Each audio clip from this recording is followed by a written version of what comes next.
நண்பர்கள் அனைவருக்கும் வணக்கம். பார்த்திங்கன்னா, ஒரு சப்ஜெக்ட் இந்த புதையல் புதையல் அப்படிங்கிறது உலகம் பூரா ஒரு பார்க்கக்கூடிய சப்ஜெக்ட். அது நமக்கு கிடைக்குமா?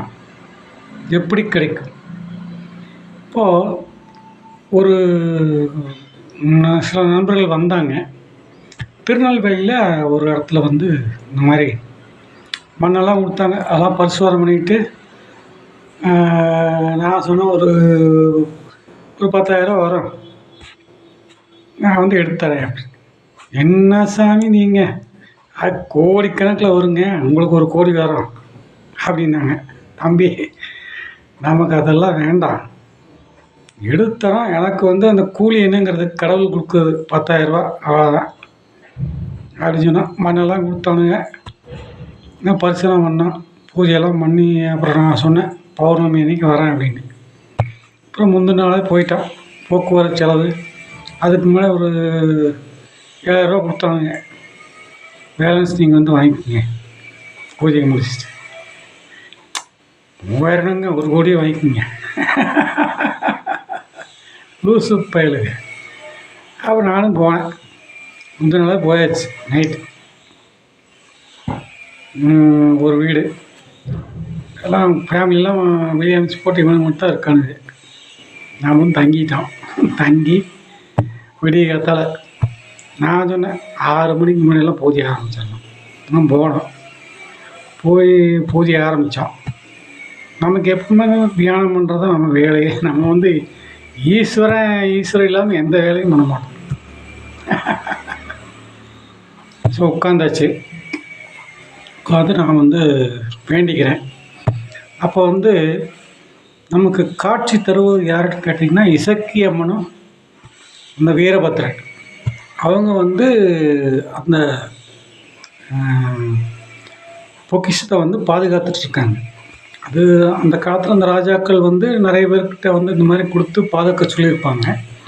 ஸோ அது உள்ளே இருக்குது. ஆனால் அந்த இசக்கியம்மனும் அந்த வீரபத்ரனும் பாதுகாவலாக இருக்காங்க. இது நமக்கு காமிக்குது. அப்போது நான் இதை பார்த்து அவங்ககிட்ட பேசிகிட்ருக்கேன். அப்போது ஒருத்தன் சொல்கிறான், இன்னும் இந்த ஆள் இன்னும் ரத்தம் கக்கல, வந்தவன் பூரா ரத்தம் கக்கி ஓடிப்போனான், இவன் மட்டும் நல்லா இருக்கான் அப்படின்னு. ஈஸ்வரிக்கு மேலே என்னத்த வெங்காயம் இருக்குது. நான் அப்படியே பிரார்த்தனை பண்ணேன். ஆனால் ஒரு விஷயங்க, அப்புறம் ஆரம்பித்தோம். நான் இங்கே இந்த மாதிரி குழி தோண்டுங்க அப்படின்னு சொல்லும்போது, நான் இவங்க வந்துட்டு போனாங்க இல்லையா, அப்போ அந்த பூஜையில் பார்க்குறோம் இல்லையா, அப்போ ஒரு பெட்டி நம்ம இந்த நகைப்பெட்டி அது கண்ணுக்கு காமிக்குது. அது அங்கேயும் காமிக்குது. நம்ம இங்கே தோண்டு அப்படிங்கிறோம். அவன் தோன்றான். அப்புறம் பார்த்தா அது மூவ் ஆகுது. எப்படிங்க? அடுத்த இடத்துக்கு மூவ் ஆகுது. அப்போ நான் சொல்கிறேன், இங்கே தோண்டு. இங்கே தோன்றான். அது அங்கே மூவ் ஆகுது, இங்கே மூவ் ஆகுது.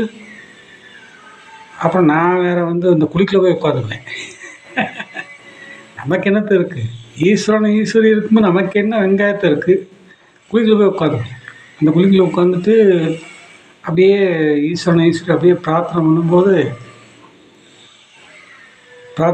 என்ன ஆகும்? தான் இங்கே இருக்குது, தான் இங்கே தோண்டு. அது அப்படியே போகுது 6-7 தூரம் போயிடுச்சு. இங்கே இருக்குது, அங்கே இருக்குது, அப்படியே மாறி போகுதுப்பா. என்ன ஒரு ஆச்சரியம். அப்புறம் காலையில் ஆரம்பித்தோம் 6 மணிக்கு, சாயந்தரம் 6 மணி ஆகிப்போச்சு. அப்புறம் நான் சொன்னேன், தம்பி இப்படி தோண்டினீங்கன்னா அவன் ஒரு 7-8 பேர் கூப்பிட்டு தோன்றானுங்க. கடப்பாறை வச்சு தோண்டி எங்கே போய் அதை பிடிக்கிறது? ஆனால் உண்மையிலேயே அன்னைக்கு ஒரு புல் ட்ரோஸர் வச்சு பண்ணினாங்கனாக்கா அது கிடச்சிருக்கும். சரிங்களா?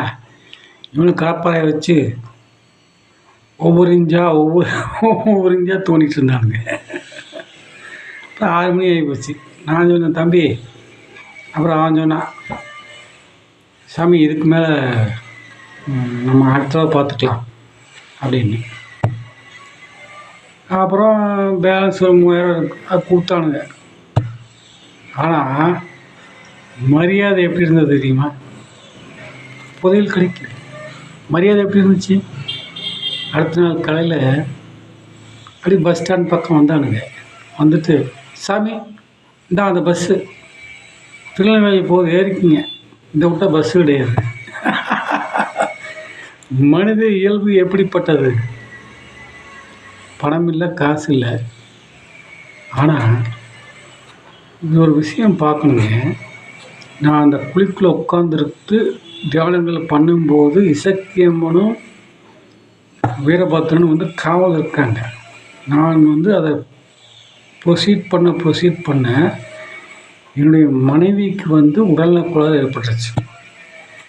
102 டிகிரிக்கு மேலே காய்ச்சல். படுக்க தேவையா? தேவையாங்க. ஆனால் என்னுடைய மனைவி வந்து உண்மையிலே ஒரு நல்ல ஒரு பொறுப்பான ஒரு பெண்மணி. அந்த கண்டிஷன்லேயும் வந்து எனக்கு ஒன்றும் ஆகக்கூடாது அப்படிங்கிறத அவங்களுடைய ஒரு எண்ணமாக இருக்குது. அது கடவுள் கிருபை. அப்புறம் வந்தாச்சு. வந்து பார்த்தா காய்ச்சல் அப்படி போயிட்டுருக்கு. திரும்ப உட்கார் பூஜையில். சாமி இனிமேல் அந்த புதையல் பக்கமே போக மாட்டேன். எனக்கு வந்து நான் தான் சொன்னேன் எனக்கு புதையல் வேண்டான்னு. நான் ஏதோ எடுத்துக்கிறதுக்காக போனேன். எனக்கு இப்படி ஒரு கஷ்டம் தேவையா? தயவுசெய்து மன்னிச்சிரு. நான் தயவுசெய்து இந்த மாதிரி வேலைக்கெல்லாம் போக மாட்டேன் அப்படின்னு சொல்லி சத்தியம் பண்ணி அடுத்த செகண்ட் ஒரு 5 நிமிடங்களில் மனைவி வந்து சுகமாயி எல்லாம் நல்லபடியாக நடந்தது. ஸோ புதையல் என்பது இருக்குது, இல்லைன்னா சொல்ல முடியாது. அது வந்து தானாக தோன்றக்கூடிய ஒன்று. கடவுள் வந்து உனக்கு வந்து அது பிராப்தம் இருந்தது அப்படின்னு சொன்னால் அது தானாக வெளியே வரும், உனக்கு கிடைக்கும். நீயா போய் தோண்டி நோங்கெடுத்து சுண்ணாம்பு எடுத்தாலும் ஒன்றும் நடக்காது. இதுதான் உண்மை. புதையல் தோண்ட போகிறவங்களுக்கெல்லாம் இது ஒரு என்னுடைய ஒரு எச்சரிக்கையாக இருக்கட்டும். அல்லது நீங்கள் அதை எடுத்துக்கலாஞ்சு நமக்கு என்ன இருக்குங்க?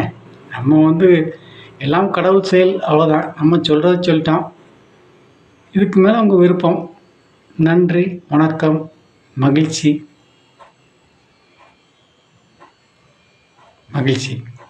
சிறப்பு. வாழ்க வளமுடன்.